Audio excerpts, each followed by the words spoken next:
বেগম জিয়ার সম্পর্কে কথা বলতে গেলে আমরা অত্যন্ত আবেগতাড়িত হয়ে পড়ি। বেগম জিয়ার সাথে আমার তাকে যখন প্রথম দেখি তখন তার বয়স মাত্র 25 বছর। মাত্র 25 বছর বয়সী বেগম জিয়াকে প্রথমবার দেখি সদ্য প্রমোশন পাওয়া মেজর জিয়াউর রহমানের বাসায় পাকিস্তান মিলিটারি একাডেমি কাকুলের একটি বাংলোতে।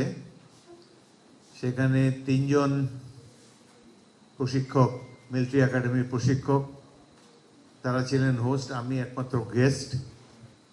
এমনিতেই খুব জড়সড় ছিলাম, ক্যাডেটরা প্রশিক্ষকদের দেখলেই আতঙ্কিত হয়ে যায়। তো 3 জন প্রশিক্ষক, সদ্য আমি কমিশনপ্রাপ্ত ইস্ট বেঙ্গল রেজিমেন্টের, তারা আমাকে আমন্ত্রণ জানিয়েছিলেন মিলিটারি একাডেমির ট্র্যাডিশন অনুসারে। আমি মোটেই স্বচ্ছন্দ হতে পারছিলাম না। এমনি সময় বিকেলবেলা সন্ধ্যার একটু আগে সেই মেজর জিয়া ড্রয়িং রুমে প্রবেশ করলেন 25 বছর বয়সী গৃহবধূ বেগম খালেদা জিয়া। তিনি একটি নাস্তার ট্রলি সহ নিয়ে এসেছিলেন এবং আমার প্রশিক্ষকদেরকে বললেন যে ওনাকে একটু শান্তিতে খেতে দেন আপনারা। তো তার বক্তব্যে কিছুটা স্বচ্ছন্দ হলাম। তারপর তো দীর্ঘদিন তার সাথে পরিচয়। 1978 সালে প্রেসিডেন্ট জিয়াউর রহমান আমাকে ডেকেছিলেন বঙ্গভবনে রাজনীতিতে অংশগ্রহণ করার জন্যে এবং পরবর্তী যে সংসদ নির্বাচন অনুষ্ঠিত হবে সেখানে যোগ দেওয়ার জন্যে।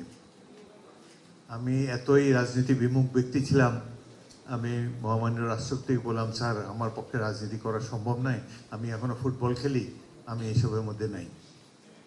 আমার সাথে আরও 2 জন যাদেরকে তিনি আমন্ত্রণ জানিয়েছিলেন, সাবেক সামরিক কর্মকর্তা, তারা যোগ দিয়েছেন। সবাইকে তিনি মন্ত্রী পদে অভিষিক্ত করেছিলেন। তো তারা যখন ফ্ল্যাগ লেগে ঘুরে বেড়ায়, আমি হাফ প্যান্ট পরে স্টেডিয়ামে ফুটবল খেলে ঘুরে বেড়াই। রাজনীতি থেকে এত যোজন দূরে ছিলাম। আমি রাজনীতিতে এসেছি বেগম খালেদা জিয়াকে দেখে। এই দল করতাম বেগম খালেদা জিয়ার প্রতি একনিষ্ঠ থাকার কারণেই। 1991 সালে আমি এবং আমার পাশে অবস্থিত নুরুল ইসলাম মনি এবং আরেকজন, সেই সংসদে 300 আসনে মাত্র 3 জন আমরা স্বতন্ত্র সদস্য নির্বাচিত হয়েছিলাম। আমরা 3 জনেই বিএনপিতে যোগদান করেছি বেগম জিয়ার আহ্বানে সাড়া দিয়ে। প্রায় 1 বছর পর ধীরে ধীরে বেগম জিয়ার রাষ্ট্র পরিচালনার যে দক্ষতা, এই স্বল্পপাক চারুপাক মহিলা ধীরে ধীরে একজন গৃহবধূর থেকে কিভাবে দেশের সবচেয়ে জনপ্রিয় রাজনৈতিক নেতৃত্ব পরিণত হলেন, এটি দেখে আমরা চমৎকৃত হয়েছি, আবেগ বিহ্বল হয়েছি। সাধারণ মানুষের মধ্যে তার যে অ্যাপিল অকল্পনীয়। সকাল থেকে শুরু করে রাত 2:30টা পর্যন্ত লোকজন বসে আছে নদীর কিনারে কিংবা শহরে বন্দরে, বেগম জিয়া আসবেন, একটা ভাষণ দেবেন। নির্বাচনের সময় তিনি যে অক্লান্ত পরিশ্রম করে সারা বাংলাদেশ ঘুরে বেরিয়েছেন অজানা অচেনা ব্যক্তিবর্গকে সংসদ সদস্য বানাবার জন্যে, এটি দেখে আমরা অত্যন্ত চমৎকৃত হয়েছি। 2টা, 2:30টা, 3টা লোকজন কোনো নাড়াচাড়া নেই, অপেক্ষা করে আছে কখন লঞ্চ বেরবে, কখন নদীর পাশে দাঁড়িয়ে কিংবা লঞ্চ থেকে তিনি মেগাফোনে বক্তব্য রাখবেন। বহুবার দেখে তার চমৎকার বক্তব্য। বেগম জিয়া যেভাবে একজন গৃহবধূ থেকে দলের টানে জনগণের ডাকে সাড়া দিয়ে দেশের প্রধান রাজনৈতিক নেতৃত্বে পরিণত হয়েছিলেন, এটি বাংলাদেশের ইতিহাসের এক অবিচ্ছেদ্য অংশ। বেগম জিয়া তিনি খুব অল্প কথা বলতেন, কখনো কারো প্রতি বিরূপ মন্তব্য করেননি, তার প্রতিদ্বন্দ্বীকেও কখনো কদর্য আক্রমণ করেননি, সবাইকে সম্মান দিয়ে তিনি রাজনীতি করে গিয়েছেন। তার যে ব্যাপক জনপ্রিয়তা সবচাইতে বেশি আমরা অনুভব করেছি তার মৃত্যুর পর। একটি বাসে করে আমরা যারা স্থায়ী কমিটির সদস্য ছিলাম বিএনপির এবং বেগম জিয়ার ভাইয়ের স্ত্রী, তার নিকটজন, আমরা একই বাসে ছিলাম। ধীরে ধীরে সম্মুখ গতিতে বাসটা এই জাতীয় সংসদের দক্ষিণ প্লাজার দিকে এগোচ্ছিল তাকে শেষ বিদায় দেওয়ার জন্যে, তার জানাজায় অংশগ্রহণ করার জন্যে। রাস্তার দুপাশে সাধারণ মানুষ যেভাবে অশ্রু বিসর্জন করেছে, এই দৃশ্য দেখে আমরা অবাক হয়ে গেছি। রাজনৈতিক নেতাদেরকে সাধারণ মানুষ দূর থেকে দেখে, টেলিভিশনে দেখে, কিংবা কোনো জনসভায় দূরে বসে মাইকে আলোকোজ্জ্বল পরিবেশে নেতাকে তার বক্তব্য শুনে, কিন্তু মৃত্যুর পর এই যে মানুষের যে অশ্রুধারা, এটাই প্রমাণ করে যে তিনি ছিলেন সাধারণ মানুষের নেত্রী, তিনি জনগণের নেতা ছিলেন। বোঝাই যাচ্ছে সাধারণ মানুষ কেন অশ্রু বিসর্জন করবে একজন নেতার, যিনি চলে গিয়েছেন, যিনি আর কোনোদিন তাদের কোনো উপকার করতে পারবেন না। আমরা সেদিন উপলব্ধি করেছি যে ব্যাপক জনস্রোত, এত বড় জনস্রোত আমি তো কখনো দেখিনি, বাংলাদেশের মানুষও সম্ভবত দেখেনি, ভবিষ্যতেও দেখবে কিনা সেটি ভবিষ্যতে বলতে পারে। তার মৃত্যুতে প্রকৃত অর্থেই বিহ্বল শোকাভিভূত জনতা তাকে যেভাবে শেষ বিদায় দিয়েছে, এটি একজন রাজনৈতিক নেতার জন্য পরম আরাধ্য একটি বিষয়। এবং বেগম জিয়া তিনি অনেক কষ্ট সহ্য করেছেন, তাকে মাফিয়া নেত্রী হাসপাতালে একটা চিকিৎসা পর্যন্ত দেননি। আরেকটি বিষয় দেশের জনগণ জানে না, তিনিও কখনো বলেননি, জিয়াউর রহমান যদি মার্চ মাসের 26 তারিখে চট্টগ্রাম ক্যান্টনমেন্টে বাংলাদেশের স্বাধীনতা ঘোষণা না করতেন এবং জনগণকে, বিশ্ববাসীকে মুক্তি সংগ্রামে অংশগ্রহণ করার জন্য আহ্বান না জানাতেন, জিয়াউর রহমানের প্রতিরোধ যুদ্ধের কারণেই আজকে বাংলাদেশ স্বাধীন হয়েছে, নতুবা এই দেশ এখনো পাকিস্তানের অংশ থাকত।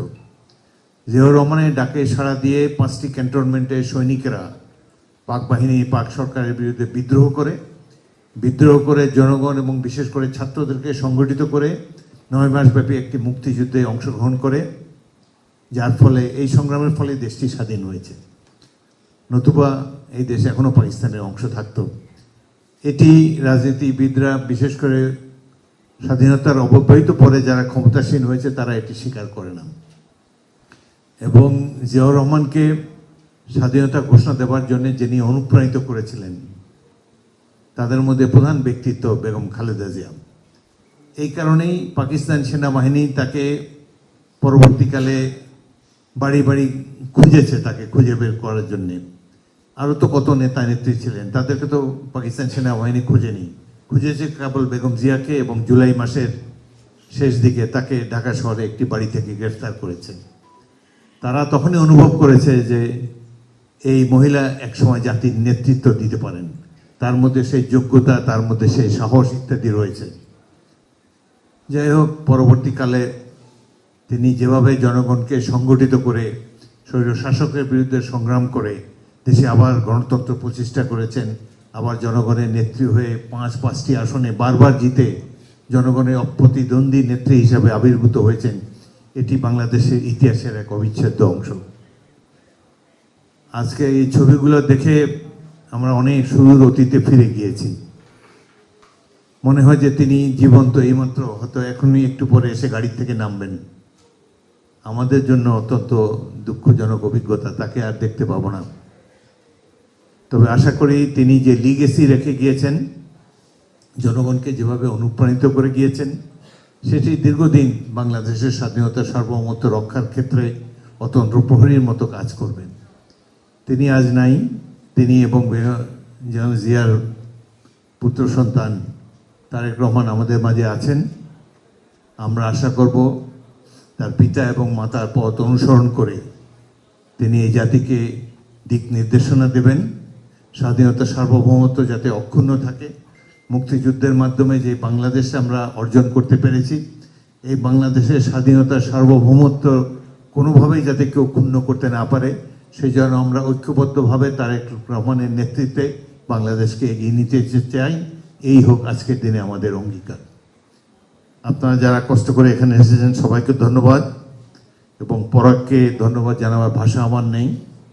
অত্যন্ত দুঃসময়, সবাই যখন পালিয়ে বেড়াচ্ছে, অনেক জ্ঞানীগুণী ব্যক্তিরা যখন নীরব দর্শকের ভূমিকায় ছিলেন, সেই সময় স্বৈরাচারের বিরুদ্ধে আন্দোলন গড়ে তোলার ক্ষেত্রে পরাগ যে ভূমিকা রেখেছে তা অত্যন্ত প্রশংসনীয়।